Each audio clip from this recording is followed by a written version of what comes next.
noite, meus amigos, boa noite, minhas amigas. Sejam bem-vindos a mais uma edição do programa Opinião, aqui pela TV Pantanal, a nossa afiliada Rede TV. Hoje o programa Opinião recebe a nossa convidada, a Rosa Neide, ex-deputada federal do PT e também professora. O currículo dela é bem grande, nós estávamos conversando nos bastidores aqui, o currículo dela é bem grande. Resumindo, né, ex-deputada, seja muito bem-vinda. Muito obrigada, fico aqui à disposição de vocês e muito feliz pelo convite de estar aqui. E é claro que ele também está aqui comigo, ele é o Papa da História, e, né, nosso querido professor Lorenberg. Seja muito bem-vindo, professor. Boa noite, Peterson, boa noite, professora e ex-deputada, e um grande abraço, mas um grande abraço mesmo a todos os nossos telespectadores. Bom, deputada, nós começamos hoje o programa perguntando para a senhora, fiz alguns recortes de algumas matérias aqui, e eu vou fazer algumas perguntas para a senhora, gostaria que a senhora respondesse para o nosso telespectador. Tem também o telefone que está aí, coloca na tela aí, meninos, o telefone, fazendo um favor, o 999322529, para você que está nos assistindo. Corre lá, pega o WhatsApp, manda um WhatsApp aqui com uma pergunta, né, para a nossa entrevistada, uma pergunta para o nosso professor Lorenberg. Nós vamos aqui no decorrer da programação, no decorrer do programa, vamos lendo aí as participações dos nossos telespectadores. Eu peguei um recorte aqui, ó. A senhora atuou como diretora da Campanha Nacional de Abastecimento ligada ao governo federal, com foco em políticas de abastecimento e apoio à agricultura. Essa fonte que é do RD News, de 2026. Qual foi o impacto da passagem da senhora pela Conab para o abastecimento e o apoio do produtor rural em Mato Grosso? Peterson, foi um trabalho fora um pouco daquilo que era a minha experiência de vida, que é educação. Eu fui convidada pelo presidente Lula para assumir a direção da Conab e essa direção financeira e administrativa. E a gente trabalhou o país inteiro, principalmente com a agricultura familiar, onde homens e mulheres produzem no campo e a Conab compra os produtos e distribui para as famílias que mais precisam. O primeiro pedido do presidente foi que a Conab trabalhasse muito para o Brasil sair do mapa da fome, que a gente pudesse abastecer, principalmente as secretarias de assistência social dos municípios que mais precisam e também entidades como a Paz, Pestalozzi, escolas, hospitais, e a Conab fez isso. Quando eu cheguei lá na Conab 2023, nós tínhamos 25 milhões de orçamento para esse trabalho e agora na saída a Conab deixou 3 bilhões de recursos para os investimentos no chamado PA, que é o Programa de Aquisição de Alimentos. Então, para Mato Grosso, a gente teve ano a ano um crescente de investimentos. 2023, o presidente Lula, que encontrou 25 milhões, nos autorizou 950 milhões. 2024, 1 bilhão e 100 milhões. 2025, 2 bilhões. E a previsão de 3 agora em 2026. Mato Grosso, em 2025... 65 milhões para a agricultura familiar. Mas para a grande agricultura e a agricultura de escala, a Conab é que faz a projeção de safra no Brasil. Então, um dos grupos de trabalhadores e funcionários que mais atuam é a Superintendência de Mato Grosso. Porque em escala, Mato Grosso é o maior produtor de grãos do país. 30% da safra sai de Mato Grosso. Então, as nossas equipes tiveram veículos novos computadores, tiveram toda a tecnologia necessária, drones, para que eles possam monitorar melhor a safra de Mato Grosso. Nós espalhamos esses equipamentos em todo o Brasil, mas Mato Grosso foi prioridade pelo tamanho da safra. E hoje a projeção, inclusive 2026, o Brasil e Mato Grosso terão safras recordes, já está aí a previsão. E a Conab atuando fortemente. A Conab saiu da condição de empresa que estava na lista para o fechamento de uma empresa robusta hoje que atende todo o país. Professor? Professora, a senhora falou aí há pouco, se eu não entendi direito, a senhora, por favor, me corrija. Em 2023, a Conab tinha cerca de 25 milhões de reais para os seus custos. Em 2024, 900 milhões. Em 2025, um pouco mais de 1 bilhão de reais e agora está previsto mais de 3 bilhões de reais. A que se deve esse aumento que não é um simples aumento. Sair de 25 para 900 milhões é um salto gigantesco. Professor, a que se deve esse salto gigantesco nesse gasto, ou o orçamento da Conab? Esse é um dos programas, mas a Conab tem muito mais, gastou muito, investiu muito mais do que isso. Agora, esse eu estou dizendo é o principal, porque é a aquisição de alimentos de agricultores familiares. Lorenberg, nós tínhamos aqui no estado muitas comunidades que tinham parado completamente de plantar. Eu gosto muito de andar nos assentamentos e também nas comunidades de agricultores familiares. Nós temos 68% no Brasil desses programas todos da agricultura familiar que têm à frente mulheres. Nós temos, por exemplo, em São José dos Quatro Marcos, uma comunidade que tem uma associação que chama Ampafad. São 100 mulheres. Elas, só para a Conab, durante o ano 2025 e 2026, elas cadastraram 3 milhões de reais de produtos. Inclusive, elas entregam em Cuiabá. Nós estamos entregando agora para a Casa do Migrante, onde um padre é o coordenador. Ele recebe aí quinzenalmente alimentos para toda a comunidade. Nós temos a comunidade espírita Seara de Luz aqui em Cuiabá, que também recebe os alimentos lá de São José dos Quatro Marcos. Eu estou dizendo esse exemplo porque é outro município trazendo para Cuiabá. Mas nós temos também em Cuiabá, no entorno aqui, nós temos no estado inteiro este programa. A orientação federal do governo federal é essa. O governo federal dá uma mão ao agricultor familiar, que ele planta e sabe para quem vender. A logística está pronta e o direcionamento para quem a Conab vai comprar. E a Conab entrega, independente de quem é o prefeito, de que partido político é o prefeito, a gente entrega os alimentos ou para a secretaria, quem se inscreve para receber, recebe. Assim, o Nordeste, por exemplo, o estado que mais tem o programa é a Bahia. É o maior estado do Nordeste, é o que mais se colocou para o programa. Depois é o Maranhão, depois é o Piauí. O Nordeste do Brasil, em todas as cidades praticamente, tem este programa. Então, no governo passado, o governo não deu atenção a esse programa. Então, aquele pessoal do campo que sempre vendeu, esse programa começou em 2005. E aí ele foi interrompido e retomou agora no governo do presidente Lula. Então, esse aumento foi por quê? Como é que nós vamos matar a fome do povo? Como é que nós vamos trazer comida de verdade para aqueles que mais precisam? Então, estimular quem produz, entregar o bom produto na mesa das pessoas. Por isso, foi dado ênfase a este programa. O governo colocou como prioridade a produção da agricultura familiar no campo brasileiro. Professor, como o senhor tem aí um grande conhecimento com a Conab, né? A Conab foi uma empresa aí, foi uma situação que, marcou, deputada, marcou aí todos nós. Com relação à presidência da Comissão da Cultura, a senhora foi também presidente, da Comissão de Cultura da Câmara Federal entre 2022 e 2023. Quais os resultados práticos para a cultura de Mato Grosso surgiram durante aí a gestão da senhora? Olha, eu fui presidente da Comissão de Cultura, uma grande honra ter assumido a comissão, e foi no momento que a gente conseguiu aprovar 2 leis que dão total subsídio à cultura no Brasil. Nós temos a Lei Paulo Gustavo e a Lei Aldir Blanc. Depois da aprovação da lei, nós tivemos todos esses anos, em todos os municípios de Mato Grosso, o acesso à Lei Aldir Blanc e o acesso à Lei Paulo Gustavo. O que significa isso? São os editais que o governo do estado aqui de Mato Grosso e as prefeituras fazem para acessar projetos. Por exemplo, quem trabalha com a viola de coxo, quem faz festivais, quem tem grupo de dança, grupo de balé, todo mundo acessa a lei, ou a Aldir Blanc ou a Paulo Gustavo, o dinheiro na conta, pago todo ano, e a gente tem visto a evolução muito grande. Quantos corais, quantas bandas, quantos festivais estão sendo realizados, e aqueles que se envolvem com cultura, porque a cultura gera muito emprego no país. Gera muito emprego em nosso estado. Então, não só o artista que vai à frente, todo mundo que está no entorno, Aquele pessoal que está ali montando o palco, pessoal que ilumina.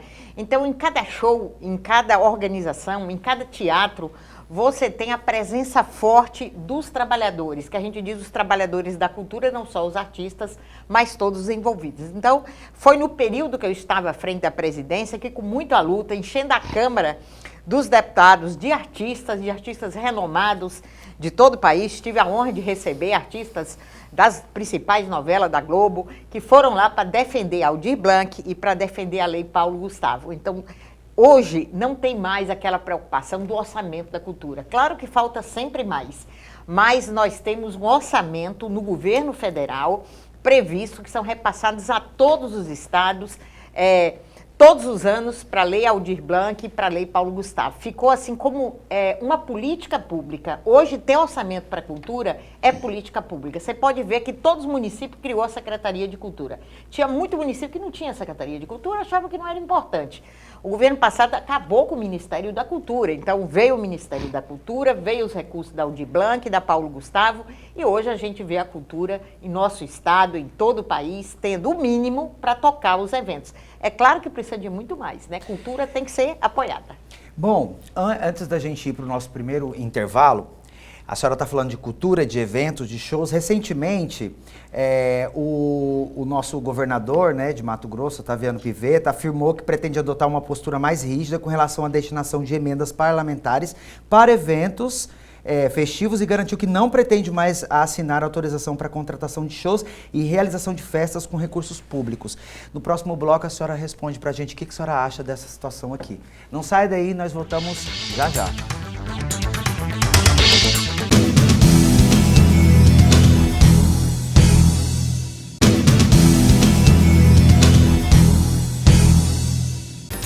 Estamos de volta com o programa Opinião aqui pela TV Pantanal, a nossa querida Rede TV, e recebendo hoje nos nossos estúdios a nossa querida Rosa Neide, ex-deputada federal, ela é do PT, também professora, e eu havia feito uma pergunta para ela no outro bloco, com relação a uma fala do nosso governador Otaviano Pivetta. Essa matéria saiu até no Gazeta Digital, que é aí o portal mais completo de informações que você vai encontrar aqui na nossa Cuiabá. O governador Otaviano Pivetta, ele afirmou que pretende adotar uma postura mais rígida com relação à destinação de emendas e emendas parlamentares para shows festivos e garantiu que não pretende mais assinar autorizações para contratação de shows e realização de festas com recurso público. Aí eu havia perguntado antes do intervalo para a nossa entrevistada o que ela acha dessa situação, dessa fala, né, do nosso Otaviano Pivetta aí, o nosso governador. Então, Peterson, eu entendo que a cultura precisa de recurso, que a cultura precisa de planejamento e de bons projetos. Não vi diretamente a fala, vi os comentários da fala do governador, mas como cidadã que respeita o dinheiro público, eu também concordo um pouco com a fala quando diz, vou ser rígido, né? Eu acho que tem que ser rígido mesmo. Tem que ter transparência no investimento, tem que saber quais são as regras para se investir. Porque o recurso público, não que não vai investir recurso público em cultura. Eu sou muito preocupada quando eu vejo pouco investimento em cultura, né? A nossa juventude, a nossa população, o povo mato-grossense gosta de festa, de música, de dança, e isso é muito importante. Agora, tem que ter transparência mesmo, e quando eu estava falando da Lei Aldir Blanc e da Lei Paulo Gustavo, são recursos federais que vêm para os governos estaduais e municipais, e os governos se organizam em forma de editais e de projetos. Se eu quero apresentar um projeto, eu tenho que ter um planejamento. Esse projeto atende o quê? Quem são as pessoas envolvidas? Como é que é a prestação de contas? Então, acho que mesma forma tem que ser emendas parlamentares ou recurso do governo do estado. Você tem que ter um edital, tem que ter uma concorrência pública, você tem que deixar claramente quais são as regras. Por exemplo, a cultura local, né, deve ter prioridade. Os músicos locais, quantos artistas bons nós temos em Mato Grosso e muitas vezes tem que passar o chapéu para conseguir fazer alguma coisa. Então, nesse sentido, a fala do governador, no sentido de ser rígido, tem inteira concordância. Agora, não vai investir, aí é uma conversa que não pode acontecer, né? Vai investir sim, tem que investir, a lei clara para o investimento em cultura. Nós temos Secretaria de Cultura do Estado, os municípios todos têm Secretaria de Cultura, mas a rigidez no investimento é fundamental, porque o recurso é do povo e o povo precisa de uma boa cultura em todo o Estado. A cultura sempre é boa, sempre faz parte da melhoria da qualidade de vida da sociedade. Professor, eu vou pegar carona em parte da resposta que a senhora acabou de nos dar para pedir à senhora uma pequena reflexão. Essas duas leis federais destinadas à cultura, elas suprem todas as lacunas nos estados e municípios, porque nós chegamos a ver, e a senhora conhece isso até mais do que eu, nós chegamos a ter aqui leis estaduais, como por exemplo a Lei Hermes de Abreu, sim, que abrangia, que atacava exatamente a ausência de estímulo à cultura. Na opinião da senhora, essas duas leis federais, de fato, suprem todas as lacunas existentes nos municípios e nos estados, ou ainda não? Não, Lorenberg, ainda não. Nós fizemos essa discussão, eu era presidente da comissão, a gente trouxe técnicos, planejadores na área da cultura, nós trabalhamos com os diversos representantes da cultura de todo o país, em todas as áreas da cultura, e a gente, assim, esse recurso chega e ele dá o primeiro passo, né? Ele faz com que o município tenha que ter uma Secretaria de Cultura, porque às vezes pensa assim, é só um festival de música, é só trazer um grande artista uma vez por ano, né? Não é isso. Primeiro, a cultura é a transformação do que se tem como conhecimento local em diversidade mesmo para o público. Eu tenho que manter a cultura local, eu tenho que implementar a cultura local. Então, esse recurso que vem, tem um edital, cada município faz o seu, o estado faz o seu, e vai ter os pintores, vai ter os dançarinos, vai ter os cantores, vai ter todas as expressões culturais ali propostas. Mas alguns são contemplados, né? E algumas coisas ainda faltam. Se a gente olha a riqueza de Mato Grosso na área cultural, essas pessoas precisam de apoio, porque senão as nossas crianças e adolescentes, daqui a pouco, não conhecem a história mato-grossense. Porque a cultura faz avivar a memória. A cultura é memória, a cultura é história. A cultura faz com que a juventude conheça as coisas da sua localidade, de onde nasceu.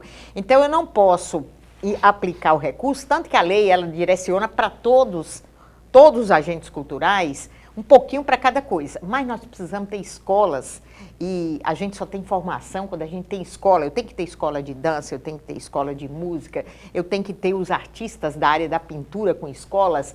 Então, assim, tem que ser muito mais. Agora, a gente tem a Lei Rouanet, como é o modelo da Lei Hermes de Abreu, que é uma lei muito significativa, foi exemplo para o país inteiro, aqui no estado de Mato Grosso. E a gente tem outras leis que captam recurso da iniciativa privada para dentro da cultura estadual. Agora mesmo, nós estamos numa luta para conseguir, através da Lei Rouanet, a recuperação da igreja de São Benedito, aqui em Cuiabá. Uma igreja que está fechada. Eu sempre passo com alguma pessoa mais antiga e diz, eu casei aqui, eu batizei meu filho aqui. É a primeira igreja. Ela está ali onde nasceu Cuiabá. Como é que aquela igreja pode estar fechada? E no IFAM, a senhora Então, nós estamos com o IFAM. Nós tivemos o presidente do IFAM aqui no último sábado, ele esteve aqui em Cuiabá.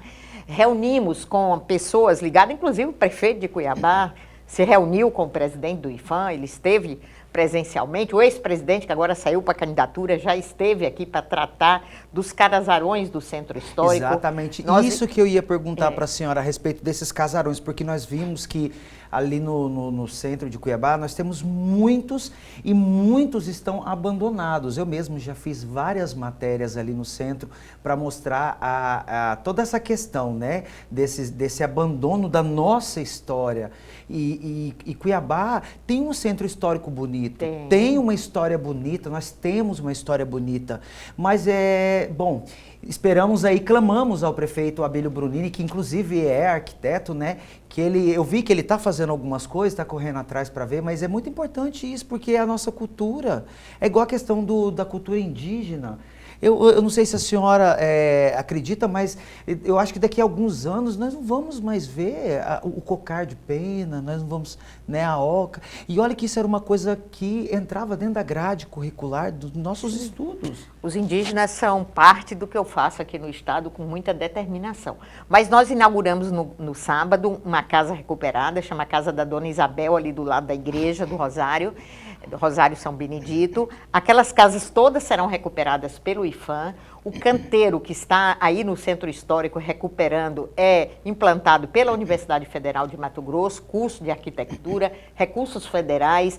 Os recursos que estão atuando no Centro Histórico são todos recursos do IPHAN. Nós estamos com o IPHAN inaugurando casas, recuperando, fazendo o trabalho. Nós temos recursos que entrou em 2023. Acho que a gráfica PP, né? Sim, tá. Nós temos várias ali que estão sendo recuperadas neste momento. O atual secretário, né, que é o secretário Porto Carreiro, secretário do município, esteve acompanhando o presidente do IPHAN. São recursos federais para o Centro Histórico de Cuiabá. Estamos agora com um projeto de 9 milhões para a Igreja São Benedito. Foi para ver este projeto, nos reunimos com o Padre Pedro. Dia 28 temos uma reunião aqui, virá o Instituto Base de Brasília, sentar com a igreja para conversarmos sobre a recuperação da Igreja São Benedito. É toda uma luta, toda a presença forte do governo federal, porque no governo passado não teve recurso para o Centro Histórico, mas a partir de 2023 o IPHAN, nossa superintendente Ana Joaquina, uma pessoa que é da carreira do IPHAN, está fazendo um belíssimo trabalho e nós teremos muitas casas aqui do Centro Histórico recuperadas. Nós sabemos, e assim, a gente está passando por uma problemática muito grande ali na 13 de junho. Eu estava vendo algumas matérias que a questão do movimento, da movimentação, está muito pouca, está parada. Os calçadões nossos ali, daqui da Galdino Pimentel, que é uma coisa histórica, as lojas fechadas. A senhora não acha que o comércio cuiabano central ali não está passando por um período muito difícil? Muito difícil, Peterson. E eu me entristeço com isso. Eu nasci no estado da Bahia e eu conheço muito o Nordeste do Brasil, né? E eu fico encantada quando eu vejo que os investimentos em espaços históricos traz o comércio de volta, traz calçadões, traz as pessoas, porque nenhum comerciante quer se colocar num lugar onde ele não tem a estrutura. Então eu espero que o Centro Histórico de Cuiabá, que não é esse atual prefeito, não é porque eu sou oposição a ele que eu vou dizer que a atribuição é dele, né? Eu acho que quem entrar tem que ter uma proposta. E, infelizmente, eu estou vendo tudo parado. E eu vi muito o prefeito dizer que não queria recurso do governo federal e tal, mas eu fiquei bastante feliz que no sábado a gente estava aqui com o presidente e ele, através de Porto Carreiro, fez o convite, conversou com o presidente do IPHAN, que já é um passo, né? Ali também a Casa das Pretas, eu deixei uma emenda no governo do estado e faz 2 meses que a gente finalizou a compra. São R$750 mil que aquela casa foi adquirida e agora a nossa amiga Nieta, presidente do Imune, já está com a sede própria, agora no processo final lá de documentação. E a Casa das Pretas é um espaço histórico ali também. Ali foi o mercado de venda de escravizados aqui no estado de Mato Grosso. Era ali que se fazia o negócio, né? E comprava e vendia-se pessoas negras no centro de Cuiabá. Então, até por um marco da nossa história, dizer aquela casa está ali para que isso não se repita. E o povo negro que lá frequenta é festeiro, é feliz, faz cursos. É o povo do pagode. É o povo do pagode, é o povo do samba ali na Praça da Eles Mandioca. são um povo maravilhoso. De vez em quando a gente dá uma visitada a Praça ali. da Mandioca com as festas maravilhosas, né? Eles têm curso, tem haitianos dando curso de inglês, curso de francês, atendendo a população, curso de tranças, né? Então, eu sempre investi como parlamentar ali, deixei esse recurso ainda no governo Mauro Mendes.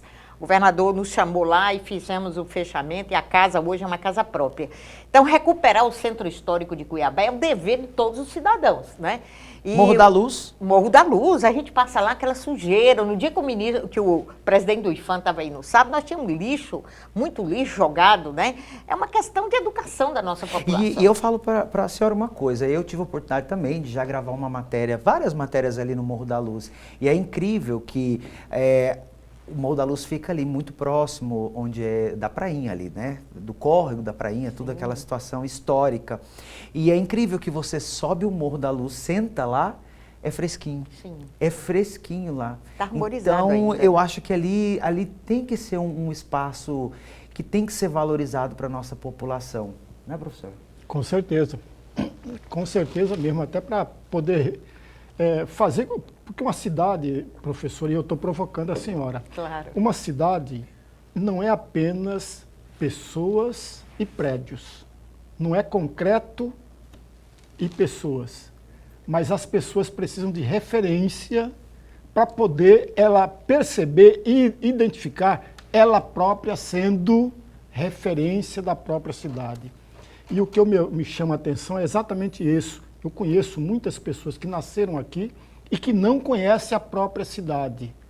Por exemplo, lá no bairro Lava Pés, que é um dos mais antigos bairros da cidade, poucas pessoas sabem e lembram dele. E deveriam lembrar, eu estou provocando a reflexão da senhora, deveriam lembrar porque muitos políticos moraram ali, como o próprio Roberto França, o próprio Frederico Campos, aliás, os irmãos Campos, o pai dos irmãos Campos tinha um comércio ali na 24 de outubro, que chamou-se, uma época, de Rua do Poder, que é a mesma rua 24 de outubro. E as pessoas, professora, sentem dificuldades e quando algumas se atrevem a dizer, confundem o bairro Popular com o bairro Lava Pés, quando tratam-se de dois bairros, embora o bairro Popular seja uma extensão do bairro Lava Pés, mas não trata-se do mesmo bairro. Como a senhora percebe, aí uma pergunta exatamente direcionada à senhora, nós todos não precisamos ou devemos, de fato, estar próximos daqueles movimentos ou monumentos ou referências da cidade para que nós sejamos identificados com a própria cidade, professora? Com certeza. Eu acho que o poder público, estadual, municipal, federal, tem que ter essa ação interfederativa mesmo, tem que unir mãos e força política para que a gente guarde a memória da cidade. Quando você olhar uma referência, diz tudo da cidadania do povo dali. Nós não podemos perder essa história. Eu cheguei em Mato Grosso primeiro para a cidade de Arenápolis, depois eu me mudei para Diamantino. Desculpa, deputada, só para provocar ainda mais a senhora, o próprio Lío Arruda morava na rua 24 de outubro. Exatamente. A gente não pode perder de vista isso. Sim, sim, são referências. Você olha e sabe a história a partir do seu olhar.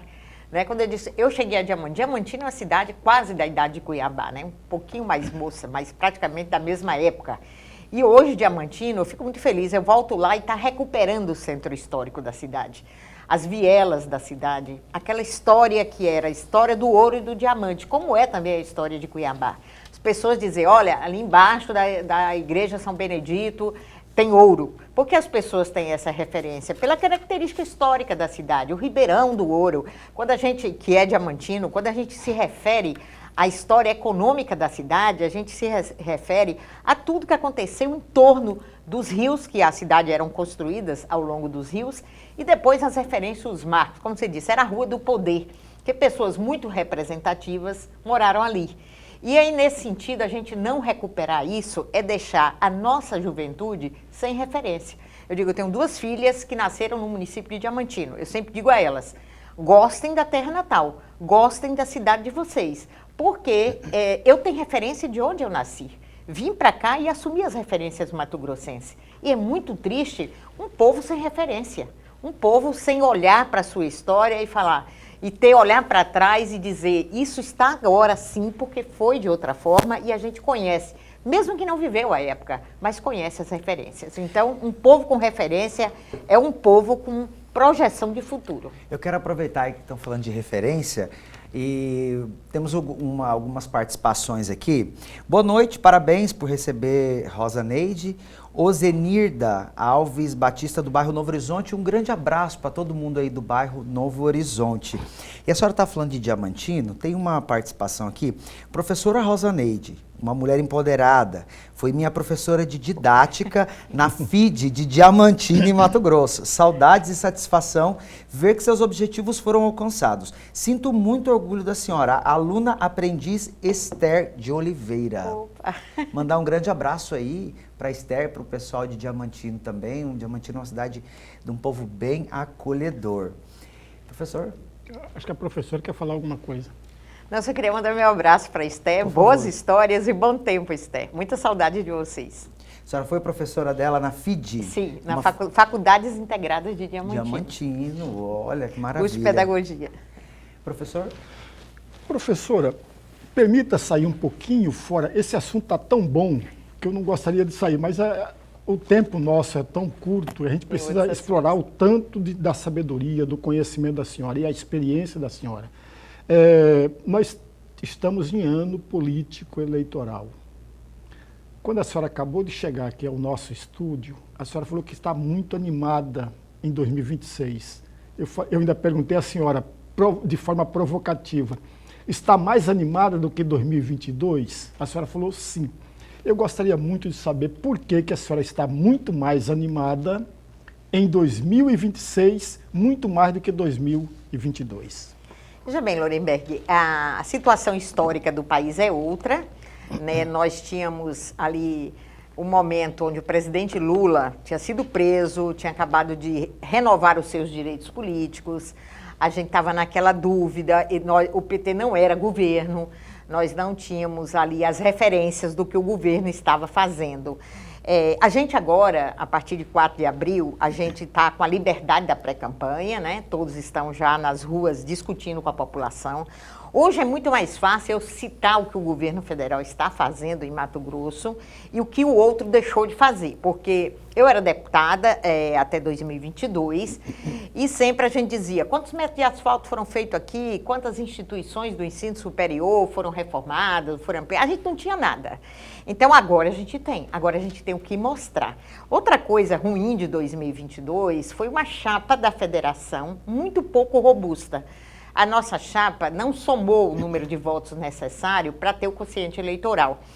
Eu sou muito grata à população de Mato Grosso pelos votos, mesmo não tendo sido eleita, mas eu me sinto muito contemplada porque ser professora nordestina, viver como assalariada nesse estado, e aí eu ter 124.600 votos, eu tenho que ter muita gratidão ao povo daqui. Inclusive, aceitei o pedido do presidente Lula para ir ficar em Brasília, deixei minha família, fui para lá, passar a semana inteira, passava sábado e domingo aqui, porque eu falei, com essa quantidade de votos tem que trabalhar. Imagina eu ficar 4 anos aqui esperando o tempo passar, né? Eu acho que eu trabalhei muito mais nesses 4 anos do que nos 4 de deputada, porque era um governo contrário, não tinha espaço, ninguém podia discutir nada.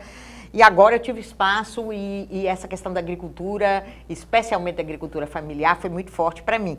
Então eu trabalhei muito. E aí a chapa agora é uma chapa mais robusta. A gente tem uma companheirada aí forte. Nós temos hoje ainda 12 nomes para tirar 9. São 8 vagas, cada partido ou federação tem direito a apresentar 9 nomes. Nós estamos fechando esses nomes, né?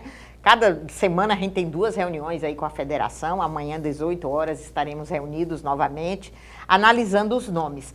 Então, eu creio que essa chapa está bem fortalecida, são representantes do estado inteiro, com pessoas que já disputaram a eleição, pessoas que têm aí já um compromisso com a população e já teve votos, né?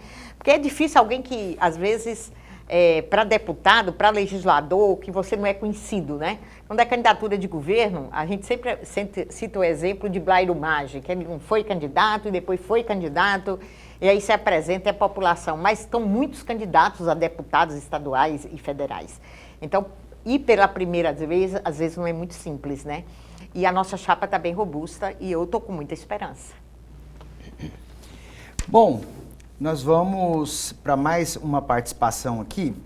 A Maria Aparecida, do bairro CPA 2. Rosa Neide, a educação aqui em Cuiabá está muito difícil. O que a senhora pretende fazer de verdade para melhorar as escolas? Maria Aparecida, a minha candidatura a deputada federal, eu estou como pré-candidata e como professora eu sou sindicalizada, eu não perco uma reunião ampliada do Sindicato dos Professores do Sintep. Eu acho que a educação, a gente tem que discutir lá na nossa base, todos nós juntos, né? Se não está bom, a gente tem que ir lá e fazer a discussão, chamar prefeito, chamar governador e fazer o debate. Tudo que eu tenho de condições, eu quando estive lá como deputada, eu fui vice-presidente da Comissão Nacional do Fundeb. E a gente melhorou muito. Eu tenho muito de mim lá e das discussões de Mato Grosso, não é Rosa Neide, é que Mato Grosso discutiu de contribuição para o Fundeb. Hoje nós temos um orçamento muito mais robusto e eu me sinto muito, junto com vocês, autora desse orçamento que hoje está na educação de todo o país. Mas a gente precisa de muito mais. As escolas precisam ser mais democráticas, ser mais amplas na participação da população e a gente precisa caminhar mais, né? Eu vejo dizendo, a educação estava em 22º lugar, foi para 8º, mas eu pesquiso muito e quando eu olho, professor Lorenberg, o senhor que é professor também, como é que está os alunos em português e em matemática, a proficiência? Mato Grosso não cresceu em nada. Mato Grosso só cresceu porque não reprovou mais alunos e diminuiu muito a evasão escolar. É um projeto muito bom do governo federal, que é o Pé de Meia, né? Nós temos mais de 10 mil alunos aí no Pé de Meia.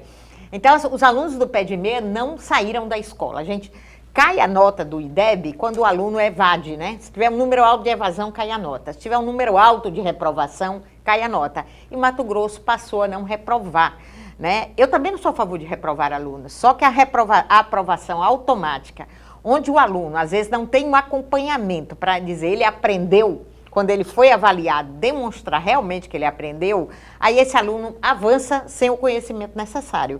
Então, o Mato Grosso hoje avançou e os dados são claros. Vamos lá na proficiência, como é que está o aluno em português e em matemática? Nós estamos muito ruins. Então, nesse sentido, a gente precisa realmente, Maria, se unir, trabalhar, e eu, estando no Congresso Nacional, vou voltar com a carga total discutindo educação. O Plano Nacional de Educação está aí aprovado, o Sistema Nacional de Educação, projeto que primeiro foi da autoria do deputado Carlos Abicalil, depois Ságuas Moraes, eu assumi o mesmo projeto e ele agora foi sancionado pelo presidente Lula, foi aprovado e sancionado. A gente ficou 4 anos discutindo e agora que ele foi aprovado. Eu acho que eu dei meu recado como deputada na questão da educação, mas como você disse, precisa melhorar muito mais.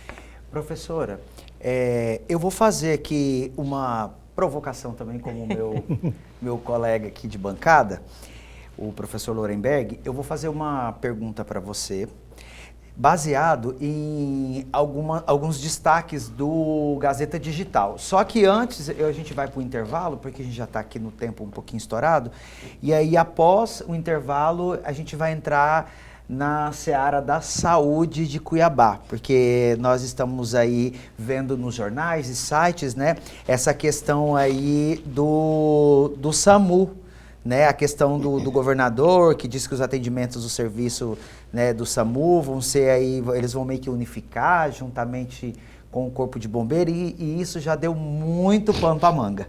Mas não saia daí, nós vamos para o nosso último intervalo e voltamos já já.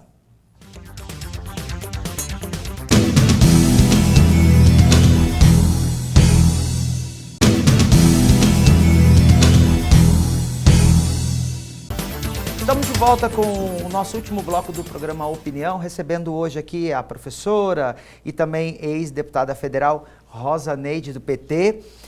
Bom, vamos aos destaques do Gazeta Digital, o nosso GD, que é, de acordo com essa informação aqui dos destaques, que eu vou fazer a pergunta para a nossa entrevistada. A primeira matéria que saiu, essa que está em destaque, Pivetta diz que vai unir serviços do SAMU dos bombeiros em Mato Grosso. O governador Otaviano Pivetta, do Republicanos, disse que os atendimentos do Serviço de Atendimento Móvel de Urgência, o SAMU, e do Corpo de Bombeiros serão unificados em todo o estado. Conforme Pivetta, o objetivo é oferecer um melhor serviço de atendimento à população. E ele fala, abre aspas, nós estamos fazendo um termo de cooperação do SAMU com o Corpo de Bombeiros. Eu me inteirei disso ontem, um termo de cooperação e os serviços passam a ser executados pelos bombeiros, como é em todo o interior do estado de Mato Grosso, explicou o Pivetta aos jornalistas. Aí nós temos uma outra notícia aqui, que foi através de uma matéria que o Notícia de Frente do Gazeta exibiu, e essa matéria ganhou uma grande repercussão. Após denúncia, Secretaria Estadual de Saúde nega abandono e diz que veículos do SAMU são antigos. Na verdade, foi encontrado vários veículos do SAMU. Após a reportagem do do GD, né, a denunciar o abandono de dezenas de ambulâncias do Serviço de Atendimento Móvel de Urgência, o SAMU, na região do Cochipó, a Secretaria de Estado de Saúde, a SES, informou que os veículos correspondem a veículos de reserva técnica, destinados a garantir a continuidade do atendimento em situações de manutenção da frota ativa, ou veículos antigos que já foram substituídos. Segundo o relato do denunciante, a reportagem, o número de ambulâncias abandonadas no local aumentou nos últimos meses. No início, eram cerca de 8 veículos estacionados na área. Agora, a estimativa é de que aproximadamente 20 unidades estejam no pátio, sem uso aparente e expostas à ação do tempo. Segundo a Secretaria Estadual de Saúde, os veículos ali estacionados não estariam à deriva e tratam-se, na verdade, de frota reserva. Caso a nova e mais moderna e atualizada venha a ter problemas técnicos, a pasta garante que é uma forma de prevenir que a população não fique sem atendimento.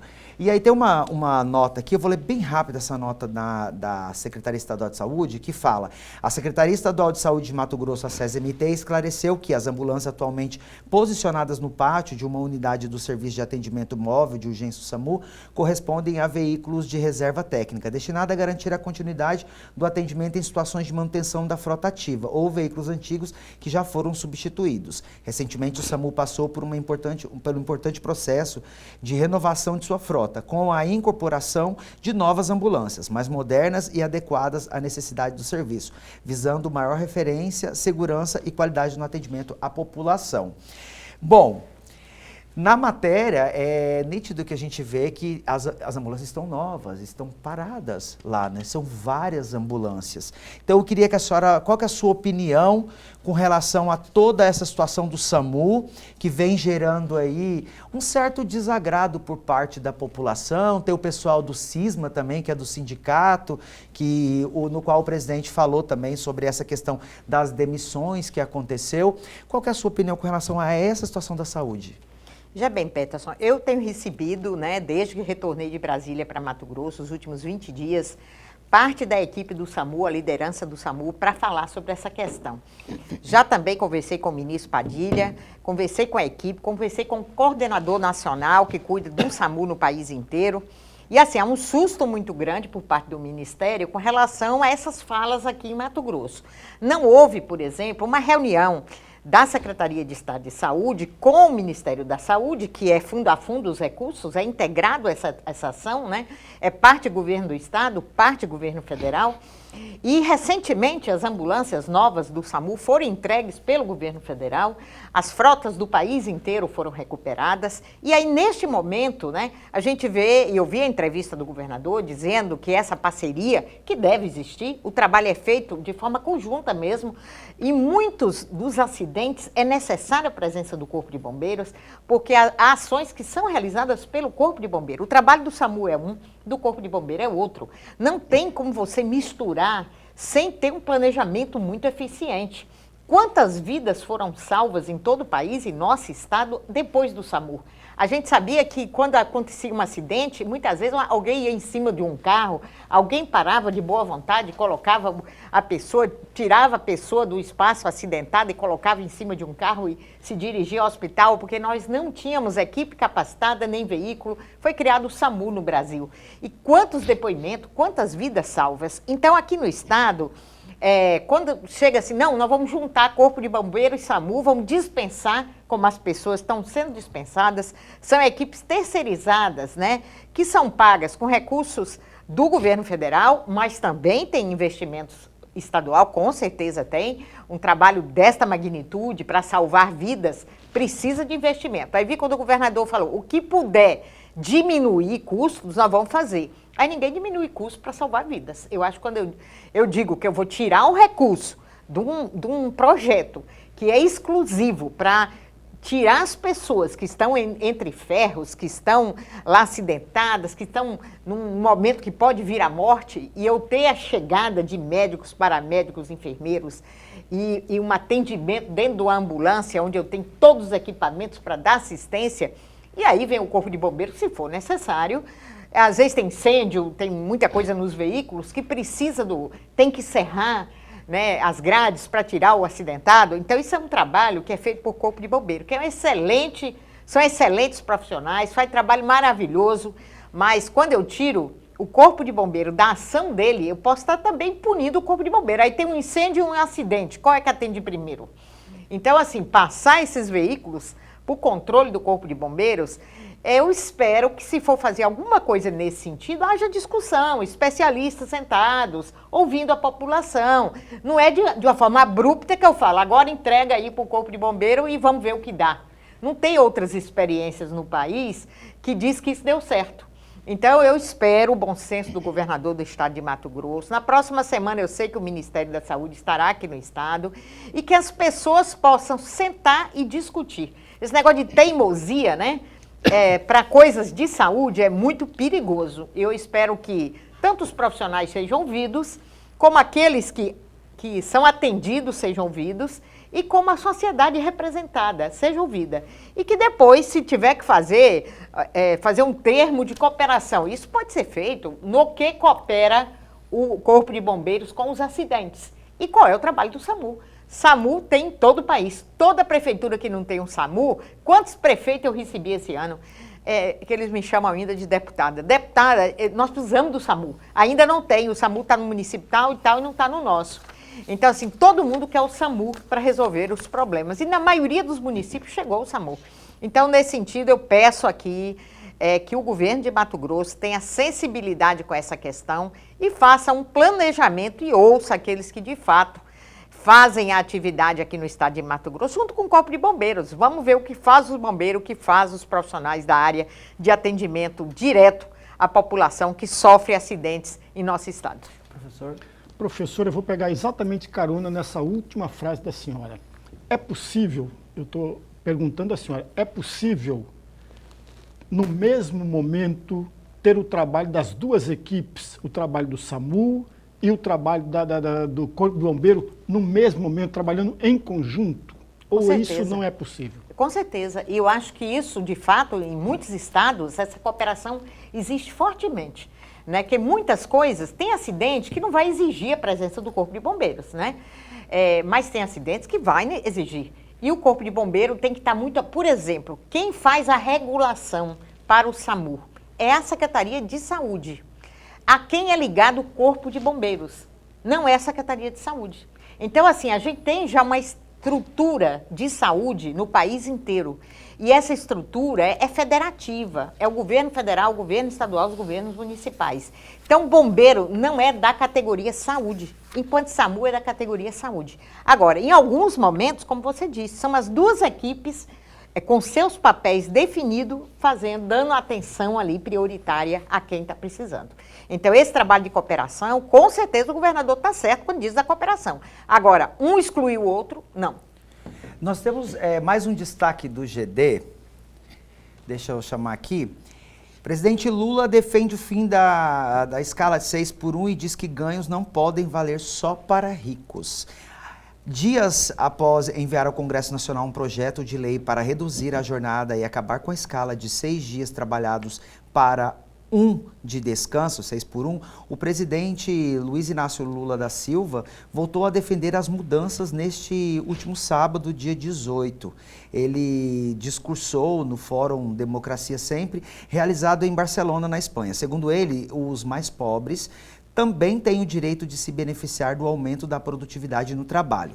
Ele diz a seguinte frase, abre aspas, no Brasil, nós estamos discutindo o fim da jornada 6x1, porque me parece que os ganhos tecnológicos, a sofisticação da produção, só vale para o rico. Para o pobre não vale nada, ou seja, ele não ganha porque aumentou a produtividade da empresa, observou o presidente Lula, fecha aspas. Qual a opinião da senhora com relação a essa escala 6x1, que é também um assunto que dá um debate de horas? Você colocar o empresário, colocar o empregado, colocar todo mundo ali, dá uma roda de conversa boa. Dá sim, Peterson. E eu, abraçando a causa aqui, abraço a causa de que se trabalha 5 dias na semana, 40 horas e 2 dias de descanso, né? Sábado e domingo. Ou aí sim pode ser tratado com a empresa, porque às vezes é a quarta-feira que alguém vai alternar, fica livre na quarta, trabalhando no sábado, aí é uma regulamentação. mas trabalhar 5 dias e descansar 2, e o presidente Lula estava exatamente na Europa, falando para governos europeus, a França, por exemplo, 35 horas, né? A Espanha, 38, os Estados Unidos, que é aqui nosso da América, 40 horas. Então, os países mais desenvolvidos com tecnologia, com certeza vem diminuindo gradativamente o tempo que a pessoa fica na empresa. Eu, por exemplo, a única pessoa que eu tenho, uma moça que trabalha na minha casa, eu jamais quero que ela fique lá no sábado e no domingo, mesmo quando eu tinha filhas pequenas, porque essa pessoa tem vida pessoal, ela precisa ir no mercado comprar as coisas para ela precisa ir na farmácia, ela precisa fazer uma consulta, e se eu não a tiver no final de semana, ela se cuida mais no final de semana e na semana ela vai estar mais inteira para o trabalho. Normalmente, as mulheres que trabalham, principalmente as mulheres, trabalham, elas têm filhos e elas precisam também se dedicar aos filhos. E como o presidente Lula disse, a tecnologia aumentou. Antes se fazia tudo na mão, hoje você tem máquinas para ajudar. Então, quando eu coloco uma máquina, eu faço mais rápido. Então, eu podia me liberar mais, eu podia ter mais liberdade com o meu tempo. E não foi isso que aconteceu. Eu trabalho utilizando a máquina, eu posso até fazer mais, na mesma quantidade de horas, eu vou fazer mais. Eu que não sou da agricultura, Peterson e professor, outro dia assim, fiquei encantada com numa apresentação, uma enxada rotativa faz em 4 horas o que um agricultor ou agricultora faz com a enxada em 4 dias. Então, se eu tiver uma enxada rotativa, que é um dos instrumentos mais simples hoje, usando tecnologia, então eu vou fazer um roçado lá, eu uso a enxada 4 horas, eu já fiz o trabalho de 4 dias. Mas se eu estiver trabalhando por diária, ou estiver trabalhando contratado como mensalista numa fazenda, ninguém vai me deixar 4 horas e depois de me liberar 3 dias e meio. Aí não, eu trabalho os 4. Então, nesse sentido, dar os 2 dias para que a pessoa tenha tranquilidade, eu acho que o Brasil ganha muito. E eu vi essa semana várias entrevistas de alguns empresários que eram contra e fizeram teste. Eu vou liberar logo 2 dias para teste, não é para... E muito satisfeitos, porque as pessoas trabalharam mais felizes, as pessoas se dedicaram mais. E aí ele deu tarefa, ele não diminuiu a quantidade do que ele queria. Olha, em 5 dias, a sua meta é esta. Era a mesma do que em 44 horas e as pessoas deram conta tranquilamente. Você tem uma meta para cumprir. Essa meta, que era 44, agora você vai cumprir 40. E o empresário disse, eu me surpreendi. Todo mundo cumpriu tranquilamente. Então, eu creio que é só uma questão de discussão, de olhar mesmo, de entender. Eu quero cuidar das pessoas, eu quero que as pessoas vivam melhor. E eu acho que o Brasil vai passar por isso, vai melhorar essa escala. Nós vamos ter 2 dias aí, sábado e domingo. Não precisa ser só o sábado e domingo, vou até dizendo, a regulamentação, tem lojas que abrem ao domingo, tem lojas que abrem ao sábado. Tudo bem, então as pessoas folgam na semana, é a organização que vai determinar, mas você passa da escala de 6 por 1 para 5 por 2, aí 2 dias de folga durante os 7 dias na semana, criados aí por Deus para que a gente sobrevivesse, mas a gente não precisa trabalhar os 7 dias da semana. Professor. Professora, a senhora é professora já há muito tempo e tem uma experiência fantástica a respeito. Porém, ultimamente, a violência vem crescendo dentro das escolas. Ontem, por exemplo, nós recebemos aqui uma suplente de deputada estadual, nós falávamos exatamente sobre isso, da violência dentro das escolas. Eu gostaria muito de ouvi-la a respeito desse tema. Veja bem, eu mudo um pouquinho essa ótica. Eu acho que cresceu a violência na sociedade. E a escola é parte da sociedade. O que acontece na sociedade vai para dentro das escolas, né? Então, é nesse sentido que as famílias, muitas vezes, atribuíram à escola uma responsabilidade que muitas vezes não é dela, né? Conhecimento é papel da escola, né? E educação mesmo, aquela do berço, é da sociedade e da família. Claro que a escola também é representativa nesse sentido. Eu fui secretária de Estado de Educação aqui em Mato Grosso. Eu tive a oportunidade de ter lá dentro da secretaria um grupo que era a Secretaria de Segurança Pública, que passava lá para a secretaria, eles não eram os mesmos todos os dias, eram pessoas que estudaram a questão da violência e que iam nos ajudar. Eles iam para lá para orientar diretores de escola, nós tivemos caso de policiais civis, que são investigadores, com uma carinha bem jovem, eles iam para a escola como se fossem matriculados, usavam roupa escolar e ficavam nas escolas de ensino médio para eles flagrarem questão de droga, de violência, de aluno armado, mas não tomava nenhuma atitude no interior das escolas, tomava atitude fora da escola, né? E resolviam muitos problemas, chamavam de forma sigilosa o diretor da escola, conversava, orientava, sabia como tomava. Eu acho que esse trabalho foi interrompido, que eu achei muito ruim, porque os diretores, a maioria são mulheres, e homens também, nós não somos formados para tratar de violência. Quando você está dentro da sua sala de aula ministrando uma aula, você quer ser o professor mais amigo possível dos seus alunos. Daqui a pouco tem um aluno armado, daqui a pouco chega um pai de aluno armado na escola, daqui a pouco, como teve um caso aqui no interior, das alunas dizendo que estavam fazendo igual o comando, né? Uma menina batendo, duas meninas ou três batendo em outra para fazer como comando. Quer dizer, ela traz de fora aquela coisa negativa e traz para dentro da escola. Então, para os professores e professoras hoje trabalharem, é muito difícil. É muito mais difícil do que quando eu comecei. Quando eu comecei, as crianças eram maravilhosas, elas eram... Não que elas não sejam hoje, mas elas não tinham os comportamentos que têm hoje. E esse comportamento é do adulto, né? Eu vou muito à aldeia indígena. E eu falo assim, se eu fosse mãe hoje, eu ia deixar minhas filhas lá uns 3 anos na aldeia, para elas serem educadas, depois eu pegava, porque estou com a filha aqui no estúdio ouvindo.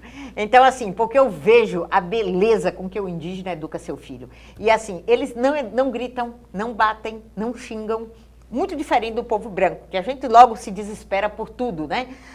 Como eles são muito pacientes com os filhos são todos muito quietinhos ali nas salas de aula.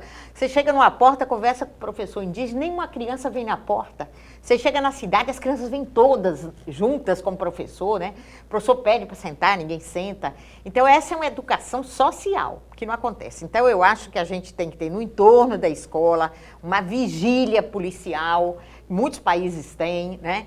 A escola tem o número de quem é o policial responsável por aquela escola. Teve um problema, uma atenção, chama, no intervalo, o policial entrar na escola, passear ali dentro. Não sou a favor do policial comandar de dentro da escola, o comando é fora da escola. Mas fora da polícia, a sociedade tem que tratar suas crianças e adolescentes com todo carinho, mas com toda disciplina. Nós perdemos isso. E aí os professores aqui têm o prejuízo de ter o aluno, muitas vezes, sem respeito nenhum na sua responsabilidade. Infelizmente, professora, infelizmente o nosso tempo estourou, a gente tinha tanta coisa para debater e uma hora... Eu volto aqui, pode me chamar. Não, com certeza, as portas estão sempre abertas. É tanta informação, é tanta coisa, que a gente vai falando, quando vê já acaba. Suas considerações... Olha, eu fico muito grata de ter tido a oportunidade de falar com 2 pessoas maravilhosas aqui nessa bancada, deixar meu abraço aqui para o amigo Kleber Lima, que me encaminhou o convite de estar aqui com vocês, a todos os telespectadores, fiquei muito feliz de saber que tem uma aluna lá do outro lado acompanhando. Amo de paixão todos que foram meus alunos, me considero professora de uma vida inteira. Quando alguém fala, quer que chame de deputada, de diretora, porque eu estava como diretora na Conab, eu falo, não, de professora, né? Desde os 17 anos sou chamada de professora e quero ir até os últimos dias da minha vida como professora. Isso é que me faz sorrir todos os dias. Esta minha profissão que me ensinou a que a gente tem que lutar para que a vida de todos e todas seja cada vez mais digno. E que a nossa Cuiabá e o nosso Mato Grosso possa trabalhar para que a gente tenha menos guerras ideológicas, temos menos ódio entre a população e que a gente tenha mais paz, mais vida digna e um país aí que possa prosperar. Porque nós tomamos a terra emprestada dos nossos filhos e netos. Temos que eu estou roubando do Krenak aqui essa frase. E temos que devolver essa terra em melhores condições. E é para isso que está aí a minha luta. Professor, suas considerações? Não, mas é muito bom ter a professora aqui. Já há algum tempo não vem ao nosso programa. E nós estávamos já com muita saudade, viu, professora? Professor, muito obrigado. Muito obrigado à nossa entrevistada.